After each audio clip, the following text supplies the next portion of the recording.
In-order pala ako ng Condura digital microwave oven sa Lazada.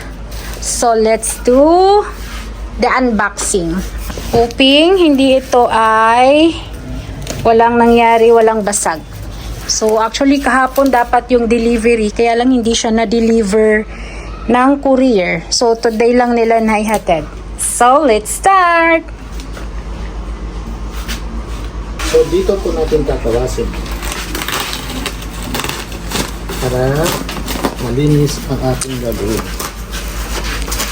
Bali, pangatlong microwave na namin to. So, first na microwave na nabili namin, 2016. Ang brand naman nun ay Whirlpool. So, matagal namin siyang ginamit. Almost 6 years namin siyang ginamit. So, 2016, 17, 18, 19, 20, 21, 22. Tapos, nung nag-pandemic, meron siyang tama dito.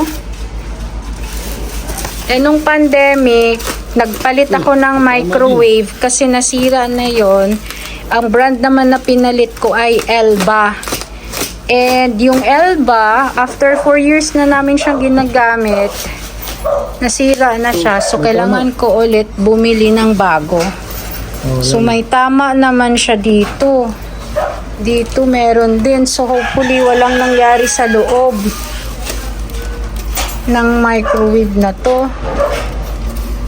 Oh, sana wala. Okay siya. Ang bili ko pala nito ay 3,000, I think nasa 3,300.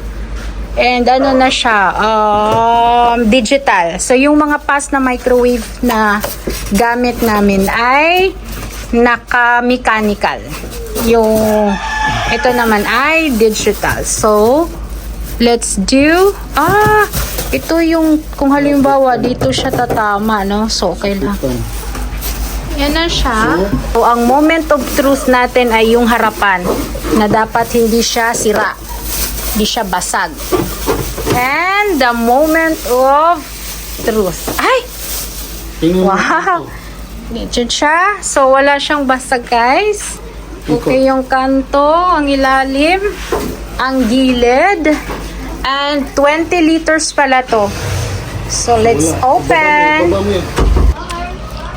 Okay, so since first time namin gumamit ng digital na microwave, ito siya pala. Pag halimbawa, dinner plate, pipindutin lang siya dito. And start. Ay, mali. Yan. Start na siya sa loob. Ayan, may ikot. Ay, kung makita. Yan lang siya, guys. Then, pagka-cancel. Cancel.